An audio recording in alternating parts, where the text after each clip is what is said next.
और आज रात हमारी उद्घोषणा सीधे तौर उस विषय से संबंधित है जो मैं आज बोलने जा रहा हूँ। इफिसियों 2:8-10। क्योंकि विश्वास के द्वारा अनुग्रह ही से तुम्हारा उद्धार हुआ है, और यह तुम्हारी ओर से नहीं परन परमेश्वर का दान है, और न कर्मों के कारण, ऐसा न हो कि कोई कमन करे, क्योंकि हम उसके बनाया हुए हैं और मसीह यीशु में उन भले कामों के लिए सर्जे गए जिन्हें परमेश्वर ने पहले से हमारे करने के लिए तैयार किया। आमीन। अब मैं उस विषय को जारी रखना जा रहा हूँ जिसे मैंने हमारे पिछले सत्र में शुरू किया था, जो मसीह विश्वास के 6 महान नींव सिद्धांतों की जांच करना है, जो इब्रानियों 6:1 और 2 में सूचीबद्ध है। मैं सिर्फ उन्हें दोहराऊंगा। मरे हुए कामों से पश्चाताप, परमेश्वर के प्रति विश्वास, बपतिस्मा का सिद्धांत, मरे हुओं का पुनरुत्थान और अनंत न्याय। हमारे पिछले सत्र में मैंने पश्चाताप से विश्वास तक पर बात किया था और विश्वास पर बात करना शुरू किया था। मैं इस शाम विश्वास पर बात करना जारी रखना चाहता हूँ और विषय विश्वास और काम। 2 साधारण शब्द है जिन्हें नए नियम में साधारण तौर पर उपयोग किया गया है, और फिर भी यह सच में आश्चर्यजनक है कि परमेश्वर के कितने लोग विश्वास और कामों के बीच संबंध की एक सही समझ रखते हैं। जो हम विश्वास करते हैं, काम से हमारा बस यह मतलब है कि जो कुछ हम करते हैं, जो हम विश्वास करते हैं और जो हम करते हैं, उसके मध्य सही संबंध क्या है। संक्षेप में सुसमाचार बताने के द्वारा मैं शुरू करना चाहता हूँ। हम में से बहुत लोग सुसमाचार शब्द का उपयोग करते हैं और हम इसके बारे में ऐसे बात करते हैं मानो हम पहले से बिल्कुल स्पष्ट रूप से जानते हैं कि इसका क्या मतलब है। वास्तव में मुझे लगता है कि बहुत से लोग सुसमाचार के बारे में बोलते हैं और उन्हें पता नहीं कि वास्तव में सुसमाचार क्या है। यह बहुत स्पष्ट रूप से 1 कुरिन्थियों 15:1-5 में बताया गया है। 1 कुरिन्थियों 15:1-5। हे भाइयों, मैं तुम्हें वही सुसमाचार बताता हूँ जो पहले सुना चुका हूँ, जिसे तुमने अंगीकार भी किया था और जिसमें तुम स्थिर भी हो। यदि उस सुसमाचार को जो मैंने तुम्हें सुनाया था स्मरण रखते ही नहीं तो तुम्हारा विश्वास करना व्यर्थ हुआ। और तब पौलुस सुसमाचार का वर्णन करता है और सुसमाचार को 3 सामान्य ऐतिहासिक तथ्यों के आधार पर बताया गया है। यह जटिल नहीं है। इसी कारण मैंने सबसे पहले तुम्हें वही बात पहुंचा दी जो मुझे पहुंची थी कि पवित्र शास्त्र के वचन के अनुसार यीशु मसीह हमारे पापों के लिए मर गया और पवित्र शास्त्र के अनुसार तीसरे दिन जी भी उठा। तो सुसमाचार 3 सरल ऐतिहासिक तथ्यों से बना है। मसीह हमारे पापों के लिए मर गया, वह दफनाया गया था और वह तीसरे दिन फिर से जिलाया गया। और जहां उन बयानों को नहीं दिया जाता, वहां सुसमाचार प्रचार नहीं किया जाता है। तथाकथित सुसमाचार उपदेश देने में एक बड़ी बात यह है कि जिसमें वास्तव में सुसमाचार है ही नहीं। वे 3 महत्वपूर्ण तथ्य हैं जिन्हें हमें थामे रखना है। मसीह हमारे लिए पापों के लिए मर गया, वह दफनाया गया और वह तीसरे दिन फिर से जिलाया गया। और सत्यापित करने का पहला अधिकारी चश्मदीद गवाह नहीं है जिसने उसको पुनरुत्थान के बाद उसे देखा, परंतु धर्मशास्त्र है, वही परम अधिकार है। पौलुस 2 बार कहते हैं धर्मशास्त्र के अनुसार, तब वो विभिन्न लोगों को सूचीबद्ध करता है जो उसके जी उठने के गवाह थे। लेकिन मन में धारण कर ले कि विश्वास के सभी मामलों में धर्मशास्त्र अंतिम अधिकारी है। अब पौलुस आगे वर्णन करता जाता है कि अगर हम विश्वास के द्वारा बिना अपने काम के, तो हमने धार्मिकता अध्यारोपित हो जाएगी, हम धर्मी गिने जाएंगे। यह देखना है बहुत महत्वपूर्ण है कि जो कुछ हम करते हैं उसके द्वारा नहीं, लेकिन जो कुछ विश्वास करते हैं उसके द्वारा होता है। यह काम के द्वारा नहीं, लेकिन यह विश्वास के द्वारा है। वह रोमियो अध्याय 4 में इसी विषय पर चर्चा करते हुए चला जाता है कि हम इब्राहिम से सीख सकते हैं, क्योंकि वह कहता है कि इब्राहिम में विश्वास के द्वारा धार्मिकता अध्यारोपित की गई थी। फिर पौलुस पाठ पर चर्चा करना आरंभ करता है, जिसे हम आगे सीखेंगे। रोमियो 4 में वह कहता है, काम करने वाले की मजदूरी देना दान नहीं परंतु हक समझा जाता है। अगर आप किसी के लिए काम करते हो और अपनी मजदूरी पाते हैं तो यह अनुग्रह नहीं है, बल्कि कुछ ऐसा है जो आपका है। लेकिन वह कहते हैं कि हम इस प्रकार धार्मिकता को प्राप्त नहीं करते हैं। यह कुछ ऐसा नहीं है जो हमारे द्वारा अर्जित किया है। और फिर वह एक सबसे आश्चर्यजनक बयान के साथ आगे बढ़ता है, और मैं लोगों से कहता हूँ कि यदि आप कभी इस बात से आश्चर्यचकित नहीं हुए हैं कि बाइबल क्या कहती है, तो वास्तव में अपने बाइबल को नहीं पढ़ा है, क्योंकि इसमें सबसे अधिक चकित करने वाली बातें हैं। रोमियो 4:5 में पौलुस आगे कहता है, परंतु जो काम नहीं करता वरन भक्तिहीन से धर्मी ठहरने वाले पर विश्वास करता है, उसका विश्वास उसके लिए धार्मिकता गिना जाता है। अगर आप चाहते हैं कि आपका विश्वास आपके लिए धार्मिकता गिना जाए, तो पहली बात क्या है जो आपको करना है? काम करना बंद करो उसके लिए जो काम नहीं करता है। जब तक आपको लगता है कि आप अपने काम के द्वारा ये कमा सकते हैं, आप इसे प्राप्त नहीं करेंगे। यह धार्मिक लोगों के लिए सबसे कठिन बात है। हम तो इस विचार के इतने आदी हैं कि हमें परमेश्वर की कृपा अर्जित करने के लिए कुछ करना है। कृपा कमाई नहीं जा सकती है, परिभाषा से वे अर्जित नहीं किए जा सकते हैं। और इसलिए यदि आप चाहते हैं कि परमेश्वर आपको धर्मी गिने, तो पहली बात जो आपको करनी है वह है कोशिश करना बंद कीजिए, काम नहीं कीजिए। लोगों के लिए यह एक चौंकाने वाला बयान है, लेकिन बाइबल एक चौंकाने वाली किताब है। जितना हमसे अधिकांश समझते हैं वो उससे बहुत अधिक चौंकाने वाली। विश्वास और काम के बीच वास्तविक संबंध क्या है? ऐसा नहीं कि काम महत्वपूर्ण नहीं है, यह क्रम है जिसमें हम आते हैं। रूत और मैंने इफिसियों 2 से एक परिच्छेद संदर्भ किया है, जिस पर मैं वापस जाऊंगा। इफिसियों 2:8-10, क्योंकि विश्वास के द्वारा अनुग्रह ही से तुम्हारा उद्धार हुआ है, और वह तुम्हारी ओर से नहीं वरन परमेश्वर का दान है। हम तो इस तथ्य के बारे में भी दावा नहीं कर सकते कि हम में विश्वास था, क्योंकि यह परमेश्वर ने हमें दिया था। यह कुछ ऐसा नहीं है जिसे हम खुद से उत्पादित कर सकते हैं। और फिर यह कहता है, और न कर्मों के कारण, ऐसा न हो कि कोई घमंड करे। और कई स्थानों पर जहाँ यह लोगों के बारे में बताता है जो विश्वास करते हैं कि वे कामों के द्वारा धर्मी बनाए गए हैं, पौलुस कहता है नहीं, इसलिए उन्हें घमंड नहीं करना चाहिए। आप देखिए, कर्म का धर्म मनुष्य के घमंड को बढ़ाता है, और घमंड सबसे बड़ा मूल पाप है। तो परमेश्वर ने धर्मी होने के लिए एक मार्ग तैयार किया है ताकि हमारे घमंड को बढ़ावा न मिले। यदि आप उन लोगों पर विचार करें जिनका धर्म अपेक्षाकृत कठिन है, और मैं उनमें से किसी का नाम लेना नहीं चाहता, क्योंकि मैं किसी पर कुछ भी हमला करते हुए दिखना नहीं चाहता हूँ, लेकिन मूल रूप से उनका धर्म जटिल होता है। वे उतना ही अधिक घमंडी होते हैं। वे कुछ असल में मुश्किल और कठिन काम कर रहे हैं, उपवास, त्याग, न जाने क्या क्या। यह गर्व को बढ़ावा देता है।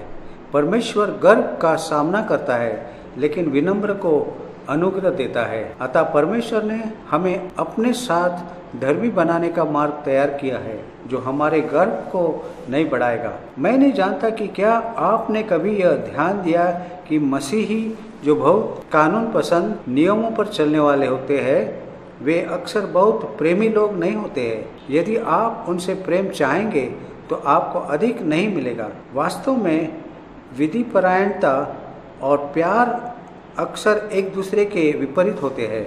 और इसलिए हम घमंड को पोषित करने वाली किसी भी बात के प्रति लगातार सतर्क रहना चाहिए। और धर्म मूल रूप से घमंड को पोषित करता है।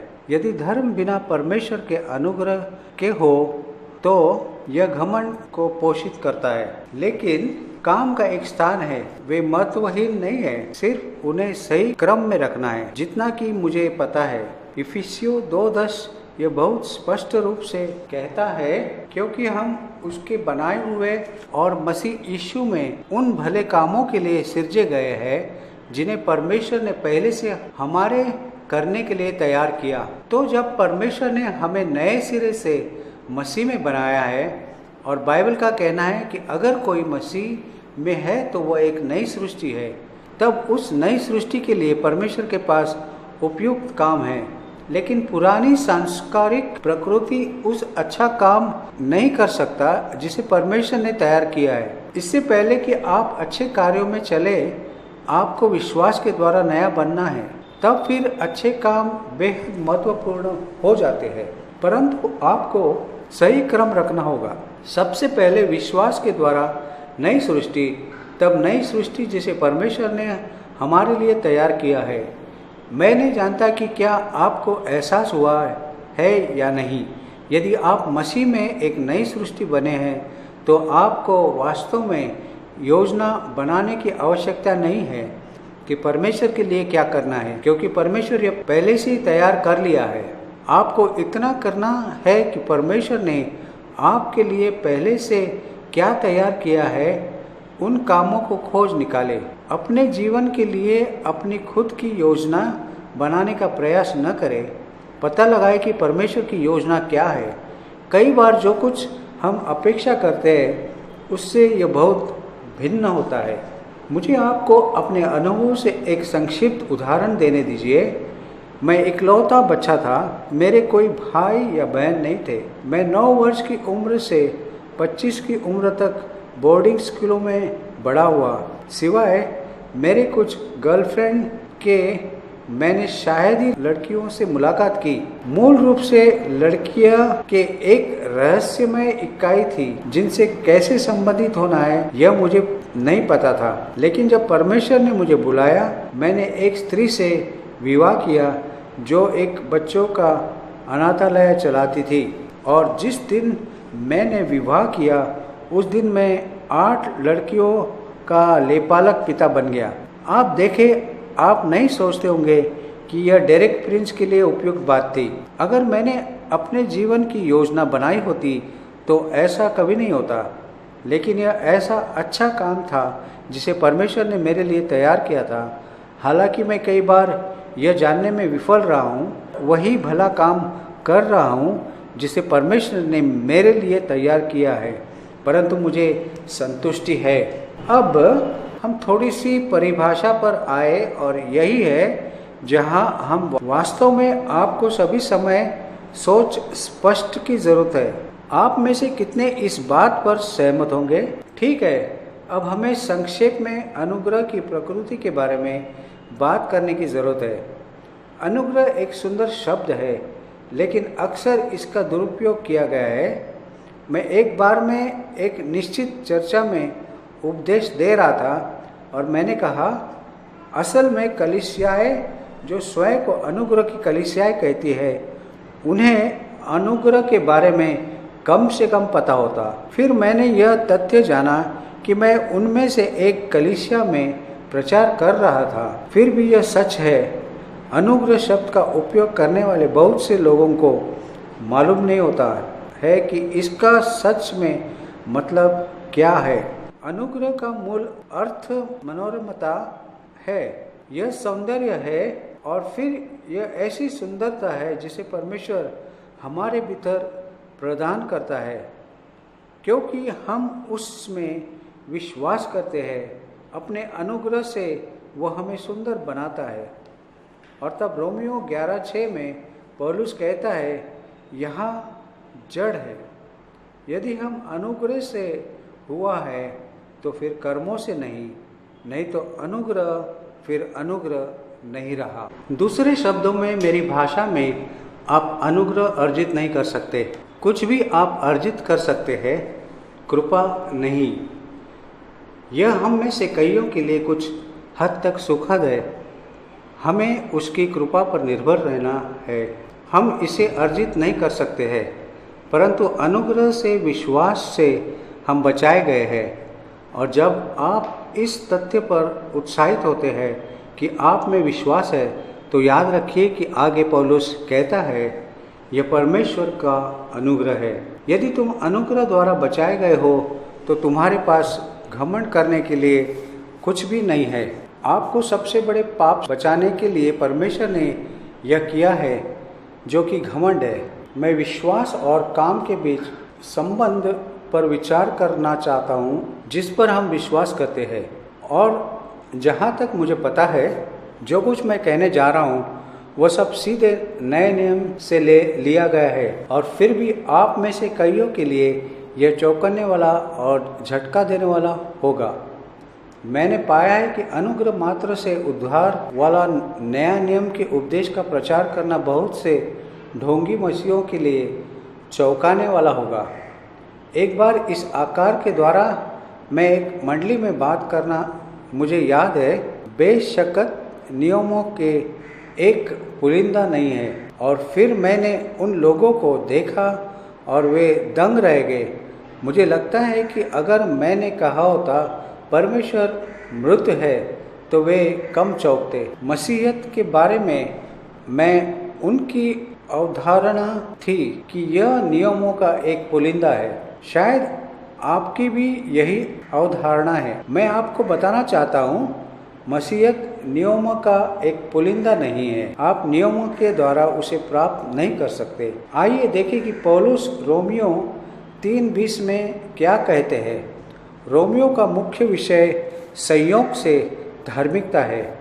यह रोम के लोगों के केंद्रीय मुद्दा है कि कैसे हम परमेश्वर के सामने धर्मी बन सकते हैं।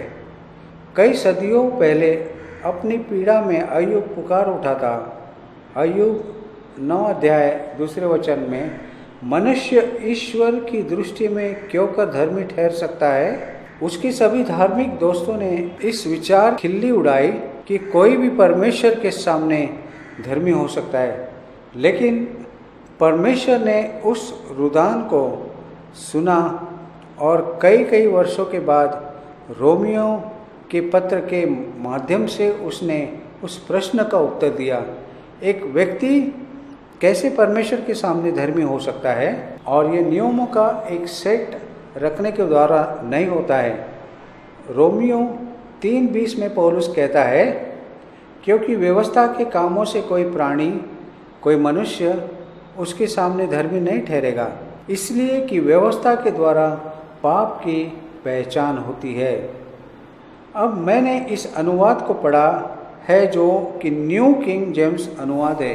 NIV भी अनिवार्य रूप से यही कहता है, दोनों 2 शब्द में डालते हैं जो वहाँ नहीं है।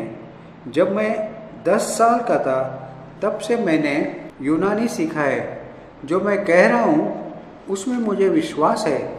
वे वाक्यांश में 2 बार व्यवस्था शब्द रखते हैं। पौलुस यह नहीं कहता है, वह कहता है, क्योंकि व्यवस्था के कामों से कोई प्राणी उसके सामने उद्धार नहीं पाएगा, इसलिए कि व्यवस्था के द्वारा पाप की पहचान होती है। आप कहते हैं, अच्छा, व्यवस्था का उद्देश्य क्या था? व्यवस्था का उद्देश्य आपकी समस्या को प्रकट करने के लिए परमेश्वर का निदान था। यह प्रकट करने की आपकी समस्या पाप है। व्यवस्था आपकी समस्या का पता तो लग सकती है, परंतु उसे हल नहीं कर सकती। यह केवल अनुग्रह द्वारा हल किया जा सकता है। तो आपको व्यवस्था की आवश्यकता उस बिंदु तक है जहां आप देखते हैं कि आपको अनुग्रह की आवश्यकता है। यही इसका उद्देश्य है। याकूब की पत्री अध्याय 2 पद 10 और 11 में याकूब कहता है, क्योंकि जो कोई सारी व्यवस्था का पालन करता है परंतु एक ही बात में चूक जाए, तो वह सब बातों में दोषी ठहरा। इसलिए कि जिसने यह कहा है कि तू व्यभिचार न करना, उसी ने यह भी कहा है कि तू हत्या न करना। इसलिए यदि चार तो नहीं किया पर हत्या की, तो भी तू व्यवस्था का उल्लंघन करने वाला ठहरा। आप देखिए कि याकूब क्या कहता है, यह तो आप पूरी व्यवस्था को मानो या फिर आप न मानो। 99% मानना व्यवस्था मानना नहीं है। व्यवस्था एक पूरी प्रणाली है।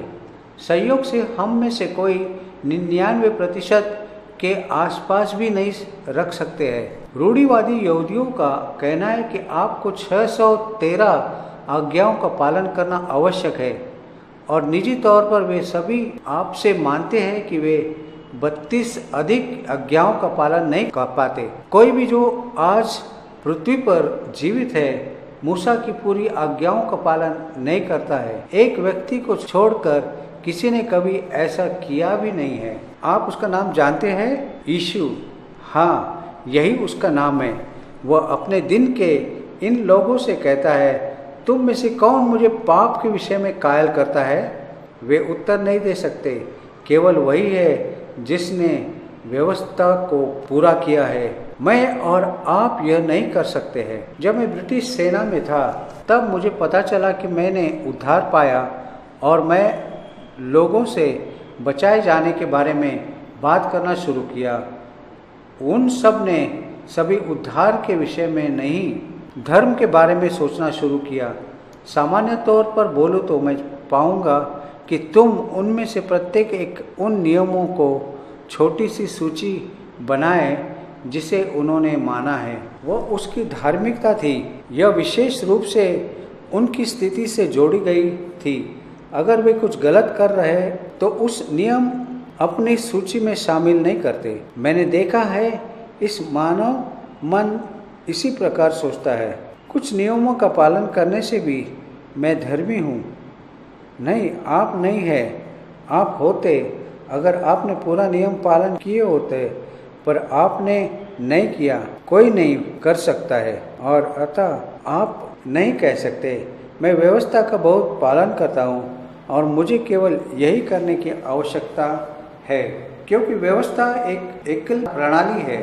आप या तो इसका पालन करते हैं या नहीं करते हैं। यदि आप इसका पालन कर सकते हैं तो परमेश्वर आपको धर्मी मानेगा, लेकिन आप नहीं कर सकते हैं इसलिए आप अगला विकल्प अनुग्रह के हकदार है जिसे आप कमा नहीं सकते। मैंने पहले ही इसे बताया है और मैं रोमियो 3:20 में इस बिंदु पर वापस आता हूँ, क्योंकि व्यवस्था के कामों से कोई प्राणी उसके सामने धर्मी नहीं ठहरेगा, इसलिए कि व्यवस्था के द्वारा पाप की पहचान होती है। कभी धर्म के कुछ नियमों का पालन करने के द्वारा परमेश्वर की धार्मिकता को प्राप्त करने की कोशिश मत कीजिए। इसका यह मतलब है क्योंकि आप असफल हो जाएंगे। यदि आपके नियम सही है आप उन्हें पूरा नहीं कर सकते।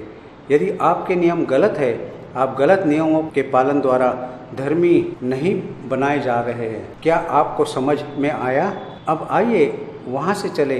अगली बात जो मैं कहना चाहता हूँ और यह है, जहाँ लोग चौकन्ना आरंभ कर देते हैं, पाने के लिए शुरू कानून है और अनुग्रह परस्पर अनन्य है। आप दोनों से लाभ प्राप्त नहीं कर सकते हैं। यह है कि व्यवस्था और अनुग्रह पारस्परिक रूप से अनन्य है। आप दोनों से लाभवंत नहीं हो सकते हैं, यह तो एक या दूसरा। रोमियो 6:14 में वचन कहता है, और तुम पर पाप की प्रभुता न होगी, क्योंकि तुम व्यवस्था के अधीन नहीं पर अनुग्रह के अधीन हो। इसलिए दो परस्पर अनन्य विकल्प है। या तो आप व्यवस्था के अधीन हो सकते हैं या फिर अनुग्रह के अधीन, लेकिन आप एक ही समय में दोनों के तहत नहीं हो सकते, क्योंकि यदि आप व्यवस्था के अधीन हैं तो अनुग्रह के अंतर्गत नहीं है, और अगर आप अनुग्रह के तहत हो आप व्यवस्था के अधीन नहीं है। जो कुछ पौलुस कह रहा है उसके निहितार्थ बहुत दूर तक पहुँचे रहे हैं। वह कहता है कि आप पर पाप की प्रभुता नहीं होगी, क्योंकि आप व्यवस्था के तहत नहीं है लेकिन कृपा के अधीन है। निहितार्थ यह है कि अगर आप व्यवस्था के अधीन हैं तो आप पर पाप का अधिकार होगा। पाप की प्रभुता से बचने का एकमात्र मार्ग व्यवस्था का पालन करने का प्रयास बंद करना और अपने आप को परमेश्वर के अनुग्रह के लिए उपलब्ध कराना है। मैंने आपसे कहा था चौंकाने वाला होगा मैं देख सकता हूँ कि आप में से कुछ अभी से चौंक गए हैं। अब रोमियो 8:14 में पौलुस कहता है, इसलिए कि जितने लोग परमेश्वर की आत्मा के चलाए चलते हैं वे ही परमेश्वर के पुत्र हैं। परमेश्वर की वास्तविक संतान कौन है? वे जो नियमित रूप से पवित्र आत्मा की अगुवाई से चलते हैं। यही तो कुछ एक नियमों को मानने का विकल्प है। या तो आप नियमों का पालन कर सकते हैं या फिर आप पवित्र आत्मा की अगुवाई में चल सकते हैं। मेरे मन में एक छोटा सा उदाहरण आ रहा है जिसका मैं उपयोग करता हूँ। मैं सोचता हूँ कि इसे ज्वलंत बनाने के लिए इसका उपयोग करूँगा। यह युवक अभी हाल ही में बाइबल स्कूल से उत्तीर्ण हुआ है। वह धर्म विज्ञान में स्नातक है। वह मजबूत और स्वस्थ है और एक निश्चित बिंदु से एक निश्चित गंतव्य तक अपने तरीके से जाना चाहता है। परमेश्वर उससे कहते हैं, अब तुम्हारे पास 2 विकल्प है। आप या तो मानचित्र का उपयोग कर सकते हैं या आप अपने लिए एक व्यक्तिगत गाइड का लाभ ले सकते हैं। इस युवक का कहना है, मैं बहुत होशियार हूँ, मुझे धर्म विज्ञान में डिग्री मिल गई है, मुझे नक्शा देखना आता है, मैं नक्शा देखूँगा, मुझे गाइड की आवश्यकता नहीं है। जब वो जाना शुरू करता है तो सूरज चमक रहा है, पक्षी गा रहे हैं, लेकिन 3 दिनों के बाद अंधेरा छा जाता है। ये रात के बीच का समय है।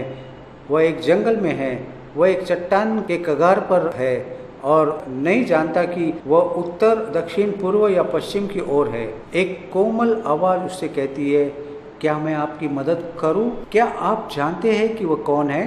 पवित्र आत्मा, व्यक्तिगत मार्गदर्शक। तो वह कहता है, पवित्र आत्मा, मुझे वास्तव में आपकी ज़रूरत है। पवित्र आत्मा उसे उसकी स्थिति से बाहर निकाल देता है और वे फिर से उस पथ पर आगे बढ़ने लगते हैं। फिर थोड़ी देर के बाद वह खुद से कहने लगता है, आपको पता है, मुझे लगता है कि मैं थोड़ा मूर्ख था। मैं किसी भी मदद के बिना वहाँ संभाल सकता था। मुझे सच में दहशत में आने की आवश्यकता नहीं थी। वह चारों ओर देखता, अब उसका गाइड वहाँ नहीं है, वह अपने आप में है, मैं यहाँ बना सकता हूँ। और 3 दिन के बाद वह एक दलदल के बीच में है। हर कदम पर वह गहराई में डूबने लगता है और वो बाहर नहीं आ पाता। कोमल आवाज़ उससे कहती है, शायद अब तुम्हें मेरी ज़रूरत है। ओह पवित्र आत्मा, कृपया मेरी मदद करो, केवल आप ही मुझे इससे बाहर निकाल सकते हैं। और इस प्रकार वो पवित्र आत्मा के साथ उस मार्ग पर चल पड़ता है और जो उसके गंतव्य की ओर जाता है। तब वह अपने मार्गदर्शक पवित्र आत्मा से कहता है, मेरे पास एक बहुत ही अच्छा नक्शा है, शायद मैं आपको वो नक्शा दिखाऊं? धन्यवाद, मुझे वो नक्शा नहीं चाहिए, मैं रास्ता जानता हूँ। इसके अलावा मैं ही हूँ जिसने नक्शा बनाया। आप संदेश देखते हैं, हमें यह समझाने में कितना वक्त लगेगा कि हम अपने बूते पर नहीं कर सकते हैं। यह हमारे अच्छे काम नहीं है, यह हमारे नियमों का पालन करना नहीं है। यह पवित्र आत्मा है, दया की आत्मा है। जितने लोग नियमित रूप से पवित्र आत्मा के द्वारा नेतृत्व प्राप्त कर रहे हैं, ये ही परमेश्वर के पुत्र है। और फिर गलतियों 5 अध्याय में पौलुस फिर से, मैं आपसे कहना चाहता हूँ, यह विषय नए नियम के प्रमुख विषयों में से एक है। किसी से भी जो काम वास्तव में इस विषय से महारत हासिल नहीं किया है, वह भ्रम की स्थिति में है। मुझे लगता है कि बहुत से मसीह इस स्थिति में रहते हैं। वे एक तरह से भ्रम में रहते हैं, व्यवस्था और अनुग्रह के बीच अधर में, और वे नहीं जानते कि कौन क्या है और उन्हें नहीं मालूम कि स्वयं को अनुग्रह के लिए कैसे उपलब्ध कराना है। गलतियों 5:18 में पौलुस कहता है, परंतु यदि तुम आत्मा के चलाए चलते हो तो व्यवस्था के अधीन न रहे। उसने पहले कहा कि जितने आत्मा के चलाए चलते हैं वे ही परमेश्वर के पुत्र है। तो आपको विकल्प मिल गया है। आप पवित्र आत्मा के द्वारा नेतृत्व में परमेश्वर के एक बेटे की तरह रह सकते हैं, या आप पवित्र आत्मा और पीठ फेर सकते हैं और व्यवस्था का पालन करने का प्रयास कर सकते हैं, लेकिन आप दोनों को जोड़ नहीं सकते हैं। यह उस बात का सार है जो मैं आपसे कहने की कोशिश कर रहा हूँ। यहीं पर लोग भ्रम में पड़ते हैं। वे आधा अनुग्रह पर और आधा अपने बनाए नियमों पर भरोसा रखते हैं जिन्हें वे मानते हैं। कृपया समझे कि मैं यह नहीं कर रहा हूँ, यह नियमों का पालन करना एक बुरी बात है। मैं क्या कह रहा हूँ, नियमों का पालन आपको धर्मी नहीं बनाता है। क्या आपने समझा? मुझे लगता है कि बेहतर होगा कि मैं यह फिर से कहूँ, नियमों का पालन आपको धर्मी नहीं बनाता है। आप में से अधिकांश किसी चर्च या विभाग से संबंधित है और आपके अपने नियम होंगे। मुझे लगता है कि यदि आप उस विशेष समूह के हैं तो आपको अवश्य ही नियमों का पालन करना चाहिए। यदि आप पालन नहीं कर सकते हैं तो आप उस समूह विशेष के नहीं हैं। लेकिन नियमों का पालन आपको धर्मी नहीं बनाता। वास्तव में यह मसीह के शरीर में विभाजन का एक प्रमुख कारण है। अधिकांश धर्मी समूहों के अपने नियम होते हैं। कैथोलिकों के पास एक है, बैप्टिस्टों के पास दूसरा है, सेवेंथ डे एडवेंटिस्टों के पास एक है, पेंतकोस्टल के पास दूसरा है और इत्यादि। उन समूहों में अधिकांश लोगों को लगता है कि हमारे नियमों का पालन हमें धर्मी बनाता है। तब वे लोगों को देखते हैं जो नियमों की एक अलग सूची रखते हैं और कहते हैं, अरे वे सच में धर्मी नहीं हैं क्योंकि वे हमारे नियमों का पालन नहीं करते हैं। तो आप देखते हैं कि क्या विधि परायणता क्या करता है। यह मसीह की देह को विभाजित करता है। बैप्टिस्ट लोग अपने नियमों का पालन करने के लिए स्वतंत्र है, वे धर्मशास्त्र के अनुसार है। पिंतकुस्त विश्वासी भी इसी तरह है। कैथोलिकों के नियम भी धर्मशास्त्रीय है, लेकिन ध्यान रखें कि उनमें से कोई भी अपने नियमों को पालन से धर्मी नहीं बनाए जाते, वे विश्वास के द्वारा धर्मी बनाए जाते हैं। समस्या यह है, यदि हम नियमों पर ध्यान केंद्रित रखेंगे तो शायद विश्वास से चूक जाएंगे और हम स्वयं को पुनः उन विधि परायणता में पाएंगे या उस जवान के समान जिसने सोचा था कि वह नक्शे के द्वारा पहुंच जाएगा और दलदल में जा फंसा। आप में से कुछ को पता है कि वह एक दलदल में होने की तरह है। वास्तव में आप में से कुछ आज यहाँ इसलिए है क्योंकि आप दलदल से बाहर आ गए हैं और आपने जाना कि आपको पवित्र आत्मा की जरूरत है। आमीन, आमीन। अब मैं एक और चौंकाने वाला बयान देने जा रहा हूँ। यदि पौलुस ने पहले ऐसा नहीं कहा होता तो मैं ये कहने का साहस नहीं करता। आप इसे रोमियो 7 में पाएंगे। मैं आपको बताता हूँ कि रोमियो की पत्री सबसे बढ़िया पुस्तक है। मसीही बनने से पहले मैं तर्कशास्त्र का एक प्रोफेसर था। मैं वास्तव में तर्क में रुचि रखता था और मुझे लगता था कि तर्क एक अद्भुत बात है। यह एक कंप्यूटर की तरह है। यदि आप एक कंप्यूटर में सही जानकारी फीड करते हैं तो आप सही परिणाम पाएंगे, परंतु यदि आप गलत जानकारी भरते हो तो आपको गलत जानकारी मिलेगी। तर्क आपको जवाब देने नहीं देता। तर्क केवल आपको यह देखने के लिए सक्षम बनाता है कि क्या आपका निष्कर्ष सुसंगत है। और इसलिए कहूँगा कि मैंने अब तक जितनी भी पुस्तकें पढ़ी है उनमें बाइबल सबसे तार्किक पुस्तक है।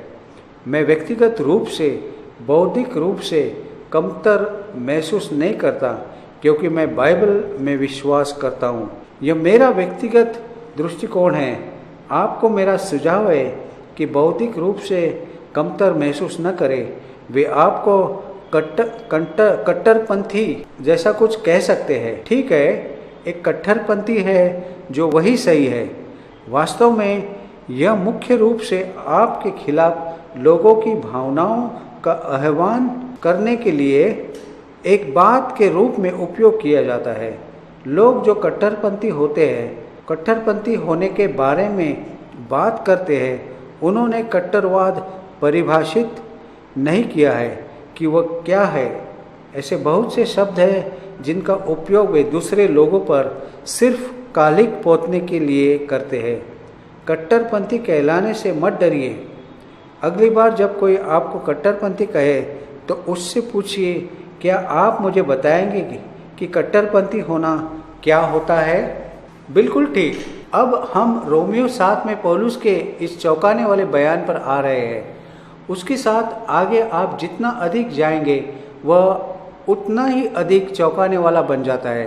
रोमियो 7:4 और आगे, सो हे मेरे भाइयों, तुम भी मसीह की देह के द्वारा व्यवस्था के लिए मरे हुए बन गए कि उस दूसरे के हो जाओ जो मरे हुए में से जी उठा, ताकि हम परमेश्वर के लिए फल लाए।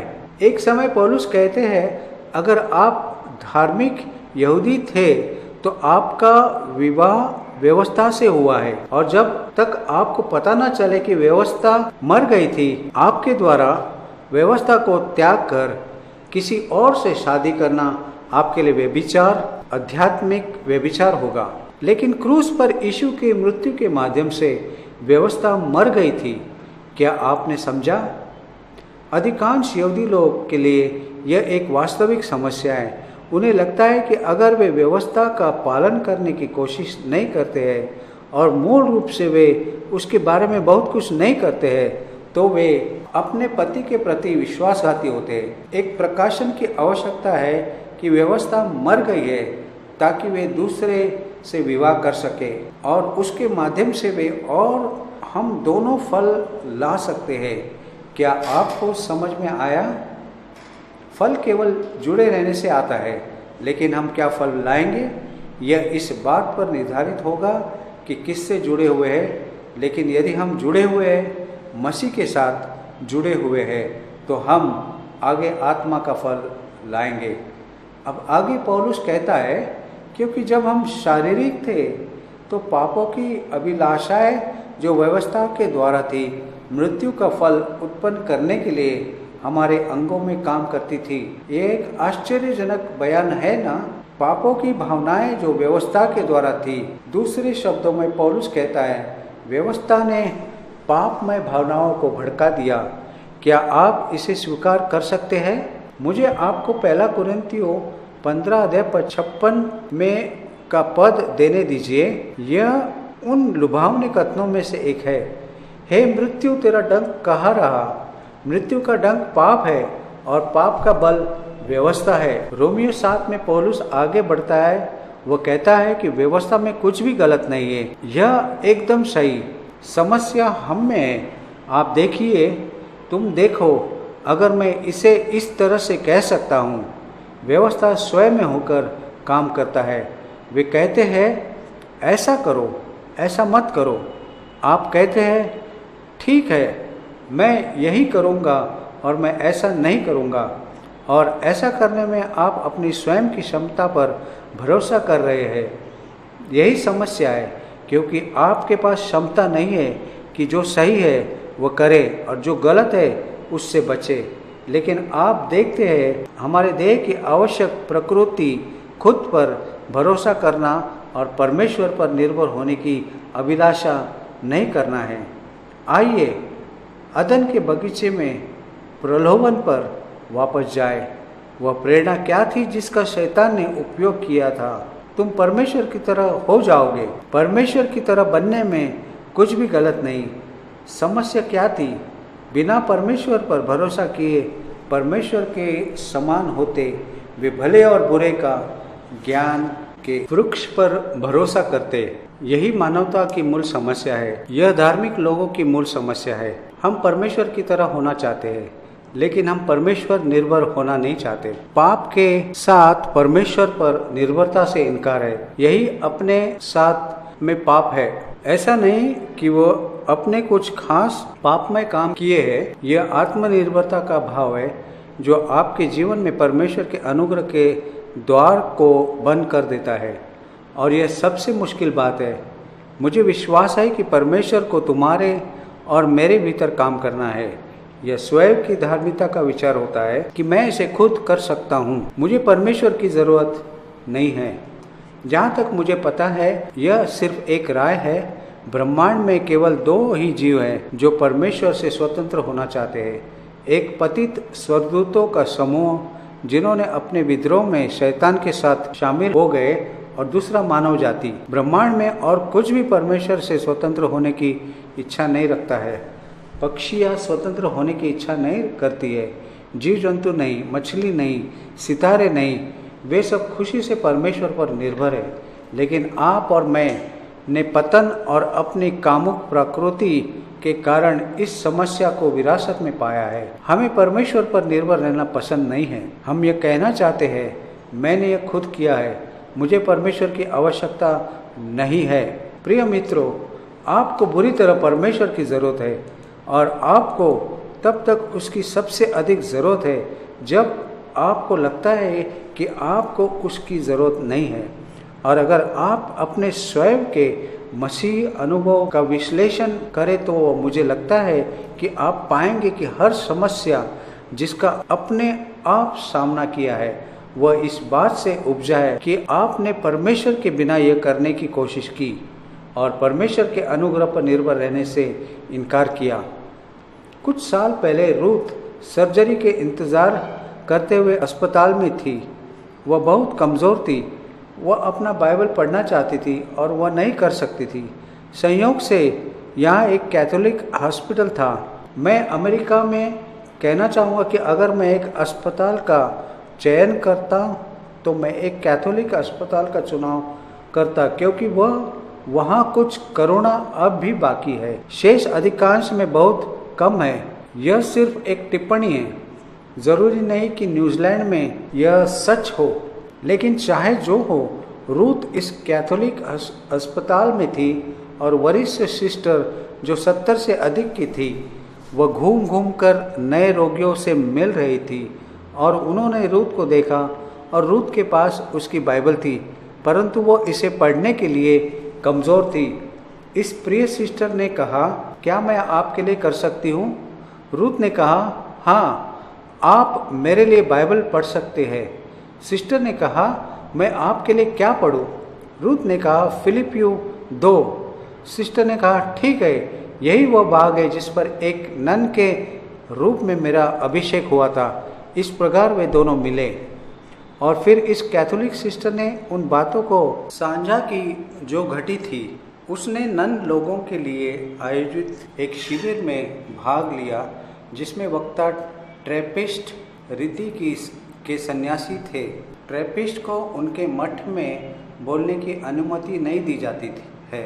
उन्हें मौन व्रत रखना होता है, लेकिन जब कभी कभी उन्हें बाहर जाने की अनुमति दी जाती है, उन्हें लोगों को उन बातों को सिखाने की अनुमति होती है जो उन्होंने अपने मौन में सीखा है।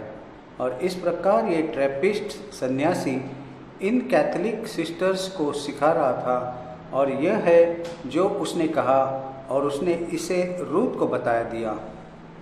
यह सच में मुझे आशीष देता है, क्योंकि मैं देख रहा हूँ कि अगर सच में परमेश्वर सच में कुछ होने देना चाहता है तो यह हो जाएगा।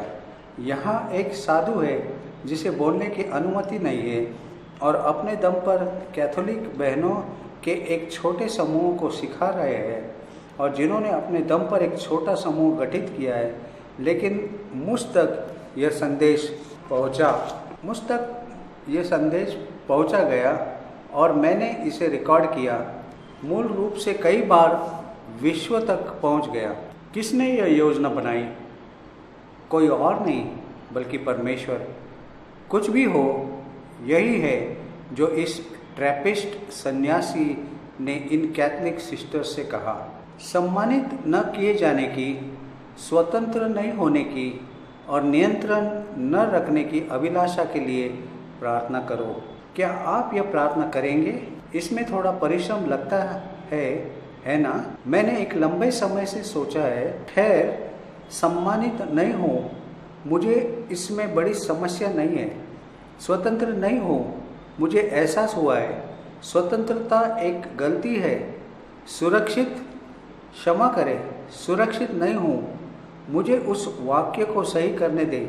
सम्मानित न हो, सुरक्षित न हो, नियंत्रण में न हो। खैर, अंतिम दो बातें हैं जो मुझे परेशानी में डालती है। क्या मैं सच में सुरक्षित नहीं किया जाने की इच्छा कर सकता हूँ? ठीक है, मेरी सुरक्षा प्रभु में है। लेकिन स्वतंत्रता नहीं होने, नियंत्रण में नहीं होने के लिए कहा गया है। माफ़ कीजिए, यह मेरे लिए सबसे कठिन बात है। क्या मैं वास्तव में नियंत्रण नहीं रखने की इच्छा करता हूँ? दूसरे शब्दों में, क्या मैं सच में चाहता हूँ कि परमेश्वर नियंत्रण रखे? यही मुद्दा है। यह अनुग्रह है, जबकि परमेश्वर नियंत्रण रखता है। मैं आपको बताता हूँ, मैं उस प्रिय नन को धन्य कहता हूँ। मैं आशा करता हूँ कि वह अब भी जीवित हो। रूत के माध्यम से मेरी सोच में उसने जो कुछ योगदान दिया, उसके लिए मैं उसे धन्यवाद देता हूँ। देखिए, मैं इसे मानवता की मूल समस्या के रूप में देख रहा हूँ।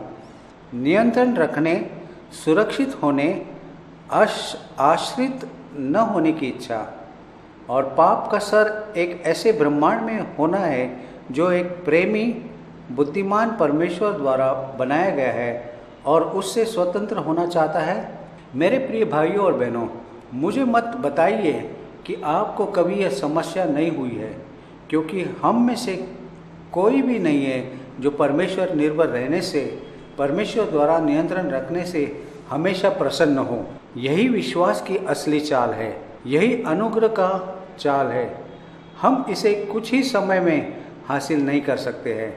वास्तव में मुझे 50 से अधिक वर्ष लगा है और भी अब तक वहाँ नहीं पहुँचा हूँ, लेकिन मैं पहले की तुलना में अधिक करीब हूँ। मुझे इससे आपको प्रोत्साहित करने दें। अब आगे चलते हैं। व्यवस्था पाप को झकझोरता है। क्यों? क्योंकि यह कहता है, आप यह कर सकते हैं, जाओ, अपने आप पर भरोसा करो। आपको केवल यह कहना है, इन नियमों का पालन करना है, और यह आपको आत्मनिर्भरता, आत्म भरोसा के फंदे में फंसा देता है। इसी प्रकार व्यवस्था हमें धोखा देता है। और कृपया मुझे कहना है कि व्यवस्था के साथ गलत कुछ भी नहीं है। इसी अध्याय में पौलुस आगे कहता है कि व्यवस्था भली है, व्यवस्था सिद्ध है, व्यवस्था में कुछ भी गलत नहीं। समस्या हम में है, हमारी कामुक प्रकृति में। हम सभी में स्वतंत्र होने की एक इच्छा है। मुझे यकीन है कि आप में से अधिकांश, मैं देखता हूँ कि 2 साल के बच्चे ने यह इच्छा सच में चरम पर होता है। आप इस 2 साल के नन्हे से कहते हैं, यहाँ आओ, और वो मुड़ती है और विपरीत दिशा में चलने लगती है। क्या ये सही है? यही पुरानी कामुक प्रकृति है जो हम में अपने आप को प्रकट करती है। व्यवस्था उस समय को बाहर लाने के लिए परमेश्वर का निदान है। आप देखें, अगर आप डॉक्टर के पास गए और आपने कहा, डॉक्टर मेरे पेट में दर्द है, तो वह आप तक पहुंचकर और गोलियों का एक बॉक्स निकालकर आपको नहीं दे देगा। वह आपके पेट में दर्द के कारण ढूंढने की कोशिश करेगा, और दूसरे शब्दों में, इससे पहले कि वह एक उपाय निर्धारित करे, वह एक रोग निर्णय का प्रयास करते। और परमेश्वर हमारे साथ व्यवहार करता है। वह तब तक हमें उपचार नहीं बताता जब तक कि रोग निर्णय न कर ले। तब हम जानते हैं कि हमें बुरी तरह उपचार की ज़रूरत है। तो अब रोमियो 10:4 पर आगे बढ़े। क्योंकि हर एक विश्वास करने वाले के लिए धार्मिकता के निमित्त मसीह व्यवस्था का अंत है। अगर आप यीशु मसीह में एक विश्वासी बन गए हैं, तो यह व्यवस्था का अंत है। हर तरह से व्यवस्था का अंत नहीं, लेकिन धार्मिकता के लिए व्यवस्था का अंत। परमेश्वर के साथ धार्मिकता प्राप्त करने के लिए एक साधन के रूप में मसीह ने व्यवस्था का अंत कर दिया। यीशु के मरने का कारण यही था। जब वह मृतकों में से जी उठा, तो उसने परमेश्वर के साथ धर्मी होने का एक नया रास्ता दिया, जो कि व्यवस्था को मानना नहीं था। इसलिए मसीह धार्मिकता के लिए व्यवस्था का अंत है। यह परमेश्वर के वचन के अंत के रूप में, या इज़राइल के इतिहास के एक भाग के रूप में, या उस तरीके के उदाहरण के रूप में जिसमें परमेश्वर लोगों के साथ व्यवहार करता है, वो व्यवस्था का अंत नहीं है। व्यवस्था अभी भी लेकिन धार्मिकता को प्राप्त करने के लिए एक साधन के रूप में मसीह की मृत्यु ने क्रूस पर व्यवस्था का अंत कर दिया। अब आइए एक पल के लिए गलतियों एक दिलचस्प धर्मपत्री है। यदि आप धर्म वैज्ञानिक मन रखते हैं और मैं आपसे पूछता हूँ कि पौलुस गलतियों में किस मुद्दे पर बात करता है, तो आपका जवाब होगा विधि परायणता। इस समस्या का आधिकारिक धर्म वैज्ञानिक वर्णन यही है। कलीसियाओं को पौलुस ने जो अधिकांश पत्र लिखे उनमें उपलब्ध हर भलाई के लिए परमेश्वर के प्रति धन्यवाद प्रकट करते हुए लिखता है। यहाँ तक कि कुरिन्थ की कलीसिया में जहाँ अपने पिता की पत्नी के साथ रहने वाला एक आदमी था और जहाँ प्रभु की मेज में पियक्कड़पन था, वह परमेश्वर के अनुग्रह प्रति आभार का एक चमकदार अभिव्यक्ति के साथ शुरू करता है। लेकिन जब वह गलतियों को लिखता है तो अगर मैं कहता हूँ बहुत क्रोध के साथ परमेश्वर के अनुग्रह के लिए उसको धन्यवाद देने में कोई समय खर्च नहीं करता है। गलतियों की समस्या क्या थी? मतवालापन नहीं, अनैतिकता नहीं, लेकिन क्या? विधि परायणता। पौलुस ने उसे अनैतिकता या मादकता की तुलना में उनकी भलाई के लिए बहुत अधिक गंभीर खतरे के रूप में देखा। अब कृपया समझे कि मैं नहीं कर रहा हूँ कि परमेश्वर अनैतिकता और पियक्कड़पन को छोड़ देता है, लेकिन मैं कह रहा हूँ यह विधि परायणता की तुलना में हल करने की दृष्टि से एक बहुत आसान समस्या है, क्योंकि विधि परायणता इतनी अधिक सूक्ष्म है। ऐसा बहुत ही भला लगता है, इसके बारे में सब सही लगता है, इससे छूटना हमारे लिए बहुत कठिन होता है। परंतु गलतियों 1:6 में पौलुस यही कहता है, मुझे आश्चर्य होता है कि जिसमें तुम्हें मसीह के अनुग्रह से बुलाया उससे तुम इतनी जल्दी फिरकर और ही प्रकार के सुसमाचार की ओर झुकने लगे। देखिए, उसके पास कुछ भी कहने के लिए अच्छा नहीं था। उन्होंने सिर्फ इतना कहा, मुझे आश्चर्य है कि तुम इतनी जल्दी से फिर गए। किससे फिर गए? विधि परायणता में कुछ नियमों को मानने और विश्वास रखने में कि वे उसके द्वारा धर्मी बनाए जा सकते हैं। और फिर गलतियों 3 में पद 1 से आरंभ करते हुए वह विषय पर वापस आता है। हे निर्बुद्धि गलतियों, किसने तुम्हें मोह लिया? मुझे सालों पहले उस पद को पढ़ना और अचानक उसे समझना याद है। पिंतकुस्तियों या मसीही मोहित हो सकते हैं, क्योंकि इस बात का कोई सवाल ही नहीं कि ये लोग करिश्माई थे। इस बात ने मेरे मन में एक बड़ी समस्या को हल कर दिया, क्योंकि इसने मुझसे एक स्थिति का वर्णन किया जो उस कलीसिया में उत्पन्न हो गई थी, जिसका मैं पासबानी कर रहा था। मैं गहराई में नहीं जाऊंगा, लेकिन मैंने देखा कि मेरी पूरी कलीसिया पुराने पास्टर की पत्नी के द्वारा मोहित की गई थी, जिसने अपने पति को तलाक दे दिया था और बोर्ड के एक सदस्य से विवाह कर लिया था और अब भी आत्मिक रूप से उन लोगों पर अधिकार जताती थी। तो मुझे बस इसे आपकी मदद के रूप में प्रस्तुत करने दें। यदि आप कुछ ऐसी समस्या का सामना कर रहे हैं जिसे आप समझ नहीं सकते हैं, तो हो सकता है कि वह यह समस्या हो। जिन लोगों के साथ आप काम कर रहे हैं वे मोहित किए गए हैं। पौलुस इसके एक बहुत स्पष्ट अर्थ में उपयोग करता है। वास्तव में मोहित के लिए प्रयुक्त यूनानी शब्द का अर्थ है आग के द्वारा चोट आघात करना। वे किसी आग की चमक के दायरे में आ गए जिसने उन्हें मोहित कर दिया है। वर्षों पूर्व मेरे पास एक यूनानी रूढ़िवादी पादरी आए थे जो करिश्माई बन गए थे। वह मेरे पास प्रार्थना करने के लिए आए थे। उन्होंने कहा, मैं मोहित किया गया हूँ, किसी ने मुझ पर बुरी नज़र डाली है। वह एक बहुत ही सौम्य व्यक्ति थे और वह अपने बाइबल को जानते थे। मैं इस पर समय खर्च करना नहीं चाहता हूँ, लेकिन मैं बस पर यह आप तथ्य प्रकट करना चाहता हूँ। वास्तव में कुछ स्थानों में यह एक संभावना है। हे निर्बुद्धि गलतियों, किसने तुम्हें मोह लिया? तुम्हारी तो मानो आंखों के सामने यीशु मसीह क्रूस पर दिखाया गया। पौलुस कहता है, मैंने तुम्हें क्रूस का संदेश प्रस्तुत किया। मैं तुम्हें तुम्हारे पापों के लिए यीशु को क्रूस पर चढ़ा दिखाया। कैसे तुम उससे दूर धार्मिकता के कुछ अन्य आधार जा सकते हो? मैं तुमसे केवल यह जानना चाहता हूँ, तुमने आत्मा को क्या व्यवस्था के कामों से या विश्वास के समाचार से पाया? क्या तुमने पवित्र आत्मा में बपतिस्मा इसलिए पाया कि तुमने कुछ नियमों को माना, या इसलिए कि तुमने संदेश सुना और विश्वास के साथ उसे ग्रहण किया? मुझे आपसे वह सवाल पूछना है, क्या इस विशेष सत्र में कोई ऐसा है जिसने कुछ नियमों को मानने के परिणाम स्वरूप पवित्र आत्मा में बपतिस्मा पाया है? इसका जवाब है कोई भी नहीं।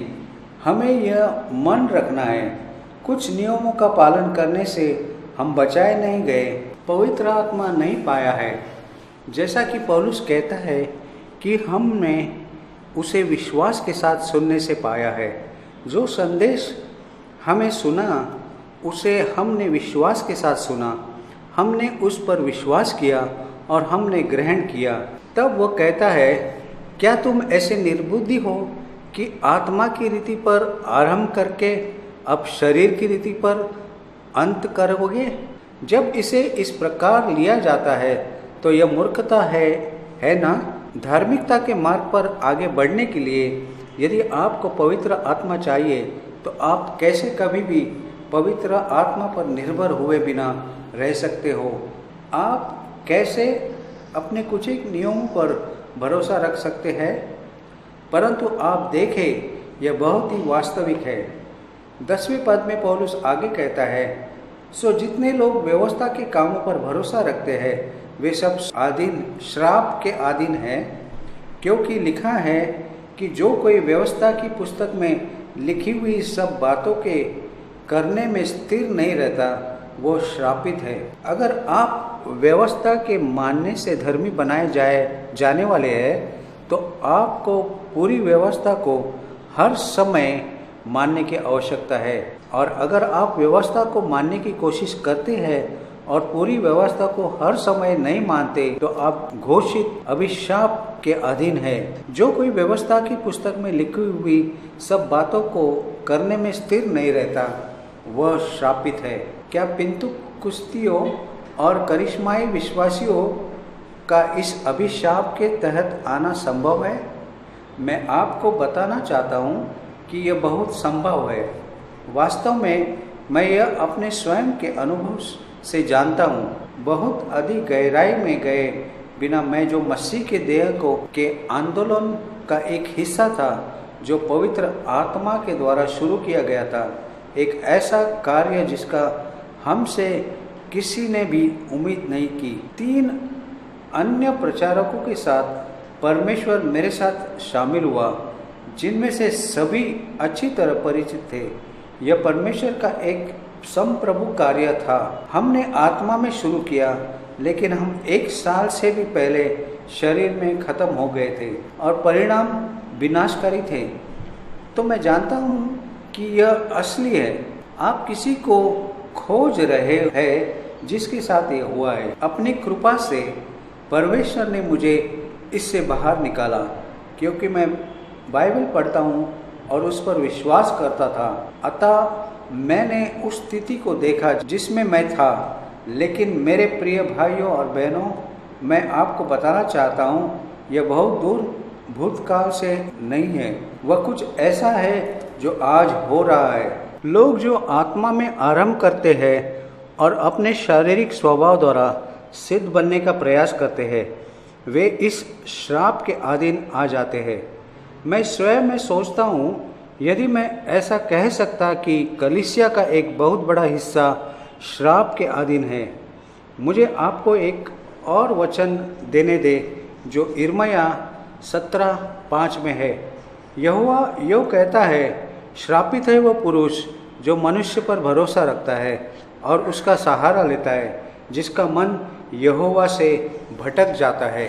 अब चूंकि वह कहता है उसका दिल प्रभु से दूर हो गया है, यह स्पष्ट है कि इस तरह के मनुष्य का परमेश्वर के साथ एक रिश्ता था, लेकिन उस रिश्ते को पाने के बाद वह मनुष्य में स्वयं से भरोसा करने लगा और उसका हृदय यहोवा से दूर हो गया। मुझे लगता है कि मसीही कलीसियाओं के साथ यही हुआ है। मैं किसी भी नाम देने नहीं जा रहा हूँ, लेकिन कई सबसे महत्वपूर्ण कलीसिया में आंदोलन जिन्हें हम जानते हैं कि वे परमेश्वर के अनुग्रह से परमेश्वर की आत्मा के सर्वोच्च कार्य के परिणाम स्वरूप अस्तित्व में आई है, वे कभी भी इसके बगैर अस्तित्व में नहीं आती। लेकिन आज उनमें से कितने परमेश्वर बने हुए हैं? मैं कहूँगा कि बहुत थोड़े। अतः वे खुद को यिर्मयाह 17:5 में घोषित अभिशाप के तहत लाए हैं। श्रापित है वो पुरुष जो मनुष्य पर भरोसा रखता है और उसका सहारा लेता है, जिसका मन यहोवा से भटक जाता है। मुझे एक व्यक्तिगत अनुभव से उदाहरण देकर यह स्पष्ट करने दे। रूत और मैं ने यरूशलेम में हमारे घर को बेचने का फैसला किया और हम अचल संपत्ति की डीलरों के पास गए और उन्होंने कहा, यह एक सुंदर घर है, आप जल्दी से इसे बेच देंगे और उसका मूल्य यह है। 14 महीनों तक वह नहीं बिका। हम नहीं समझ सके, लेकिन मैं क्राइस्ट चर्च में यरूशलेम में वह कलीसिया जहाँ हम भाग लेते थे एक सभा में था और वहाँ अधीक्षक रेक्टर ने कहा, मुझे एक व्यक्ति के साथ प्रार्थना करनी है जिसे बुरी आत्माओं से मुक्ति की ज़रूरत है। सभी रेक्टर इस प्रकार कहा नहीं करते हैं, परंतु वह कहते हैं इसलिए हम उन्हें पसंद करते हैं। इसलिए मैंने सोचा कि बेहतर होता अगर मैं प्रयत्न करता और उनकी मदद लेता। मैं इस सत्र के अंत तक रहा और यह व्यक्ति जो अफ्रीका में एक मिशनरी था, संयोग से एक श्राप के अधीन हो गया था। बिना समझाए मुझे आपको बताना है कि यह अभिशाप एक काले अफ्रीकी बिशप द्वारा घोषित किया गया था। वह मृत्यु के करीब थे। हमने प्रार्थना की और उन्हें कई बुरी आत्माओं से छुटकारा मिला और फिर हमने जीवन के प्रति उनके दृष्टिकोण पर बात करना शुरू किया। मैंने उनसे कहा, मुझे लगता है कि आप वास्तव में अपने आप में भरोसा रख रहे हैं, आप सच में परमेश्वर के अनुग्रह पर निर्भर नहीं हो रहे। मैंने कहा, सच तो यह है कि मुझे भी यह समस्या थी। ऐसा कहने की कभी मेरी मंशा नहीं थी और यूं ही मुंह से निकल गया। मुझे ये समस्या थी क्योंकि अपने घर बेचते समय मैं उन बातों पर भरोसा कर रहा था जो मैं कर सकता था। मैं स्वयं पर भरोसा कर रहा था। रूत बात की स्पष्टता की विशेषता से इन सभी लोगों के सामने मुझसे कहा, तो तुम एक अभिशाप के अधीन हो? मैंने कहा, हाँ यह सही है, मैं हूँ। तो मैंने इस बात का अंगीकार किया और उससे पश्चाताप किया, स्वयं को अभिशाप से मुक्त किया।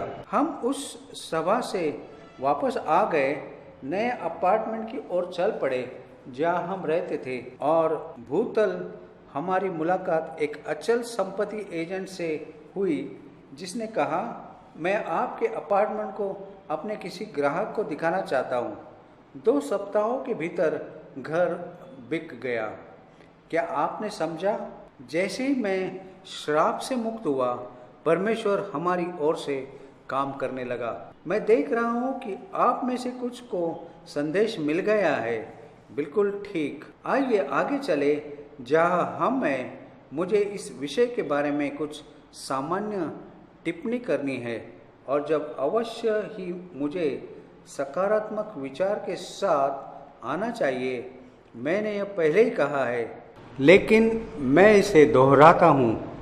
व्यवस्था हमारी स्वयं की योग्यता पर हमें छोड़े बिना काम करता है। अनुग्रह भीतर से ही अलौकिक क्षमता की आपूर्ति करके काम करता है। हम केवल अनुग्रह से ही यह कर सकते हैं। लय व्यवस्था 11 अध्याय 44 और पहला पत्रस 1:16 हम यह आज्ञा पाते हैं, पवित्र बना। यह परमेश्वर की ओर से आज्ञा है।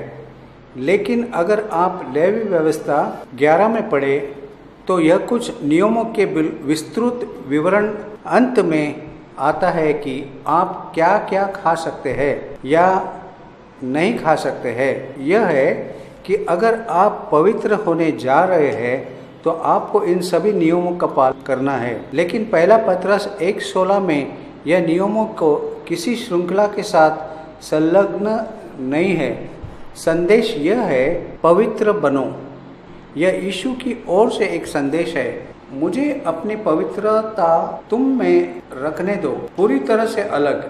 अब हमारे अपने प्रयासों पर निर्भर नहीं होना, लेकिन जो काम हम खुद नहीं कर सकते हैं उसे करने के लिए परमेश्वर और यीशु के अनुग्रह पर निर्भर होना है। आपके पास विकल्प है। अब इसके सकारात्मक पक्ष पर विचार करने के लिए हमारे पास थोड़ा ही समय शेष है। मैं रोमियो 8:3-4 पढ़ना चाहता हूँ और जो कुछ वहाँ कहा गया है उन्हें लिख ले। रोमियो 8:3 और 4।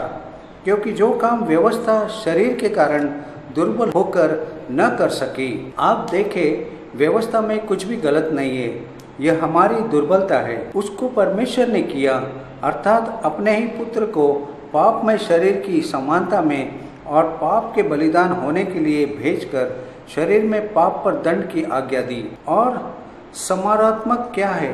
इसलिए कि व्यवस्था की विधि हम में जो शरीर के अनुसार नहीं वरन आत्मा के अनुसार चलते हैं पूरी की जाए। यह ऐसा महत्वपूर्ण प्रश्न उठाता है जिसे अमेरिकी $1000 का प्रश्न कहते हैं। व्यवस्था की धर्मी मांग क्या है? क्या आपने कभी भी इस पर विचार किया है? मैं आपको 4 अक्षरों के एक शब्द में जवाब दे सकता हूँ और यह एक गंदा शब्द नहीं है, यह प्यार है। व्यवस्था का धर्मी मांग प्रेम है और बहुत जल्द कुछ संदर्भों से मैं आपको ये बताऊंगा कि तब हमें समाप्त करना होगा। मत्ती 22 में एक व्यवस्थापक द्वारा यीशु से पूछा जाता है, आप जानते हैं कि कानूनी मन कैसा होता है? पद 35 में, और उनमें से एक व्यवस्थापक परखने के लिए उससे पूछा, हे गुरु, व्यवस्था में कौन सी आज्ञा बड़ी है? एक विशिष्ट प्रश्न, और यीशु ने एक तुरंत और विशिष्ट उत्तर दिया। उसने उससे कहा, तू परमेश्वर अपने प्रभु से अपने सारे मन और अपने सारे प्राण और अपनी सारी बुद्धि के साथ प्रेम रख। बड़ी और मुख्य आज्ञा तो यही है, और उसी के समान यह दूसरी भी है कि तू अपने पड़ोसी से अपने समान प्रेम रख। मुख्य शब्द क्या है? प्रेम। परमेश्वर के लिए प्रेम, हमारे पड़ोसी के लिए प्रेम। और फिर यीशु ने टिप्पणी की, ये 2 आज्ञाएं व्यवस्था और भविष्यवाणियों को पूरा करते हैं। अब अगर मुझे गर्मी लग रही है, गर्म तो हुई, और मैं अपना जैकेट उतारना चाहूँ तो उसे टांगने के लिए मुझे एक खुंटी की आवश्यकता होगी। और इससे पहले कि मैं अपना जैकेट लटकाऊं, खुंटी वहाँ होनी चाहिए। यह आज्ञाएं खुंटी है जिन पर सारी व्यवस्था और भविष्यवाणियाँ लटकी हुई है। दूसरे शब्दों में, जब आप संपूर्ण व्यवस्था और नबियों को पढ़ा है तो उनका कहना है यह है कि परमेश्वर से प्रेम करो। व्यवस्था की धर्मी माँ यही है। और तब रोमियो 13:8 में आगे पौलुस कहता है, आपस के प्रेम छोड़ और किसी बात में किसी के कर्जदार न हो, क्योंकि जो दूसरे से प्रेम रखता है उसी ने व्यवस्था पूरी की है। मैं कर्ज मुक्त रहने में विश्वास करता हूँ, लेकिन एक कर्ज ऐसा है जिससे मैं मुक्त नहीं हो सकता। वो क्या है? मेरे साथी मसीहों से प्रेम करना, मेरे साथी मनुष्य से प्रेम करना। मैं इसका कर्जदार हूँ, मैं लगातार कर्ज में हूँ, मैं उस ऋण से बाहर नहीं आ सकता। पौलुस आगे कहता है, क्योंकि यह कि व्यभिचार न करना, हत्या न करना, चोरी न करना, लालच न करना, और इनको छोड़ और कोई भी आज्ञा हो तो सबका सारांश इस बात में पाया जाता है कि अपने पड़ोसी से अपने समान प्रेम रख। प्रेम पड़ोसी की कुछ बुराई नहीं करता, इसलिए प्रेम रखना व्यवस्था को पूरा करना है। यह बहुत स्पष्ट है ना? और फिर गलतियों में 5:14 में यह अद्भुत है कि कैसे रोमियों और गलतियों एक जैसी बात कहते हैं। गलतियों 5:14 में एक शब्द में सारी व्यवस्था पूरी हुई है कि तू अपने समान अपने पड़ोसी से प्रेम रखना। और फिर थोड़ा पहले गलतियों 5:6 में पौलुस कहता है, और मसीह यीशु न खतना रहित कुछ काम का है, परंतु केवल विश्वास का जो प्रेम के द्वारा प्रभाव करता है। विश्वास कैसे काम करता है मुझे बताइए। प्यार के माध्यम से। बिल्कुल ठीक। याकूब की पत्री कहती है, विश्वास के बिना कर्म मरा हुआ है, और विश्वास प्रेम के द्वारा काम करता है। जो आप इस समीकरण पर आते हैं, बिना प्रेम के विश्वास मरा हुआ है। यह एक चौंकाने वाला बयान है, लेकिन यह सच है।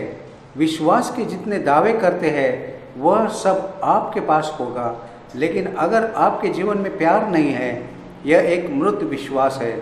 और फिर हमें 1 तीमुथियुस 1:5 में पढ़ते हैं। मैं संदर्भ मात्र दे सकता था, पर मैं इसे पढ़ना चाहता हूँ। आज्ञा का सारांश यह है कि शुद्ध मन और अच्छे विवेक और कपट रहित विश्वास से प्रेम उत्पन्न हो। इनको छोड़कर कितने लोग फिरकर बकवाद की ओर भटक गए हैं। नई अमेरिकन स्टैंडर्ड बाइबल कहती है, हमारे अनुदेश का लक्ष्य प्रेम है।